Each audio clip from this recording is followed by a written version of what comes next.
भाई UK files अब officially release हो चुकी है, जी हाँ। और उसका पहला शो कल लंदन में था। देखा कि कैसे कितने हजारों लोग सड़कों पे आ गए और एंटी इमिग्रेशन पे बात करते हैं। वो कहते हैं कि उन्हें अब इमिग्रेंट्स की जरूरत नहीं है, और काफी सारे स्लोगन्स दिए जाते हैं, नारे लगाए जाते हैं, इमिग्रेंट्स को वापस भेजने की बात करी जाती है। बट सोचने वाली बात यह है कि ऐसा हो क्यों रहा है। वो ये क्यों कह रहे हैं कि उनके कल्चर, उनके आइडेंटिटी को खतरा है, उनके रिलीजन को खतरा है। इसका क्या कारण हो सकता है। 1990s में लंदन के अंदर ब्रिटिश वाइट की पॉपुलेशन 80% से भी ज्यादा थी, और राइट नाउ वो रह चुकी है सिर्फ 36%। मतलब वो अपने देश के सबसे बड़े शहर में अब माइनॉरिटी है, मेजॉरिटी नहीं। और ये सिर्फ लंदन की बात नहीं है, ऐसे बहुत सारे शहर हैं जहां पे वो मेजॉरिटी नहीं है, चाहे वो लेस्टर हो, मैनचेस्टर हो, बर्मिंघम हो, और बहुत सारे शहर। यही कारण है कि उन्हें लग रहा है कि उनकी आइडेंटिटी अब खतरे में है। इसी के साथ साथ पिछले 10 साल में यूके के अंदर 3500 से भी ज्यादा चर्चेस बंद हो चुके हैं।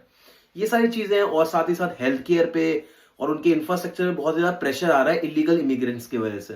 बट एक बात और है, जो लोग यहाँ पे लीगल रूट की वजह से आ रहे हैं, यहाँ पे इतना ज्यादा टैक्स पे कर रहे हैं, इनकी यूनिवर्सिटी में इतनी हेफ्टी फीस दे रहे हैं और इनकी इकोनॉमी को कंट्रीब्यूट कर रहे हैं, उनकी सेफ्टी का भी सोचना चाहिए। क्योंकि जब भी ऐसी प्रोटेस्ट होती है ना, तो उसमें डिफरेंशिएशन करना बहुत ही मुश्किल है कि कौन लीगल इमिग्रेंट है और कौन इलीगल इमिग्रेंट है।